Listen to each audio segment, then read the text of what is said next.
Hello friends, welcome to our channel Hyderabadi brothers. నిన్న నైటే ఈ ప్రవీణ్ కొడి షాపు అనే ఒక Malayalam movie with English sub titles చూసాను అనమాట. అండ్ జానర్ వచ్చి క్రైమ్ థ్రిల్లర్.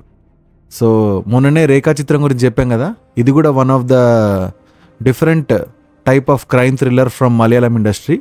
అసలు వీళ్ళకి స్క్రిప్ట్ ఎట్లా దొరుకుతాయి కానీ భలే తీసుకుంటారు. పాయింట్ చిన్నదైనా సరే వీళ్ళ యాక్చువల్గా మనతో ఆడుకునేది మొత్తం స్క్రీన్ ప్లేతోనే ఆడుకుంటారు వీళ్ళందరూ. ఎందుకంటే ఈ ప్రవీణ్ కోడి షాప్లో ఒక చిన్న పాయింట్, ఒకడి కళ్ళు షాప్ ఉంటుంది, ఆ కళ్ళు షాప్లో ఒకడు ఉరేసుకొని చచ్చిపోతాడు. పోలీసులు వచ్చి కనిపెట్టేది ఏంటంటే అది సూసైడ్ కాదు, ఎవరో చంపేశారు అని. అదే టైంలో ఆ కళ్ళు షాప్లో ఒక 10-12 మంది దాకా ఉంటారు అనమాట. సో ఆ 12 మందిలో ఎవరు యాక్చువల్గా అతను చంపేశారు అనేది స్టోరీ ఇది.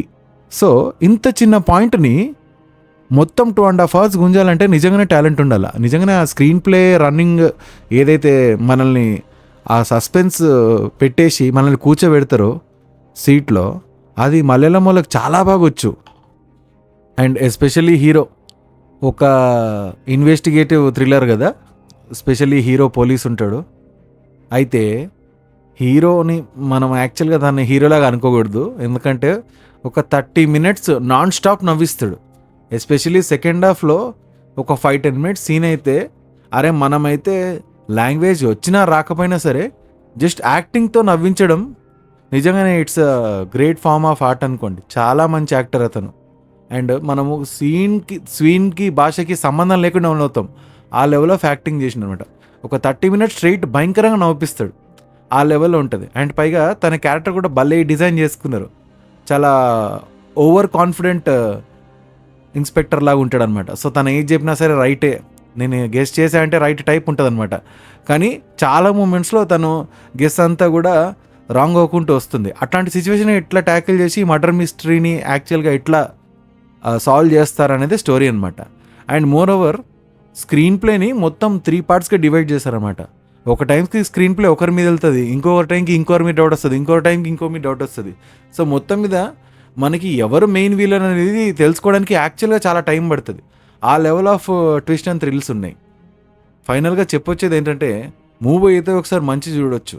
అయితే మెయిన్ పార్ట్ ఏంటంటే మధ్యలో మాత్రం ఒక 10-15 minutes కొంచెం స్క్రీన్ ప్లే డల్ అవుతుంది, అంటే స్లో అవుతుంది. బికాజ్ అక్కడ క్యారెక్టర్ నరేషన్ అండ్ వాళ్ళు అనుకున్న పాయింట్ ఆఫ్ వ్యూ కొంచెం క్యారెక్టర్స్ చెప్పడానికి ట్రై చేస్తారు ఇన్వెస్టిగేషన్లో, అక్కడ కొంచెం డల్ అయిపోతుంది, అరే అసలు ఏం జరుగుతుంది అన్న టైంలో.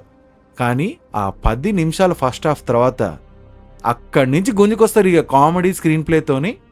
అరే ఆ విషయం మాత్రం మనము యాక్చువల్గా సాటిస్ఫై అయిపోతాము. క్లైమాక్స్ కొంచెం ఒక 3-4 minutes డల్ అయింది, అరే అవునా అన్నట్టు, అంతేగాని మనకి ఇంకెక్కడ సినిమా యాక్చువల్గా డిసప్పాయింట్ చేయదన్నమాట. ఒకసారి మంచి చూసేయచ్చు. And it is another crime thriller from Malayalam industry. చూసేయండి. అండ్ టికెట్ కూడా 150 rupees ఉందన్నమాట. హ్యాపీగా ఒకసారి అయితే చూసేసి ఆ థ్రిల్ని అయితే మనం పొందొచ్చు. అది మా రివ్యూ.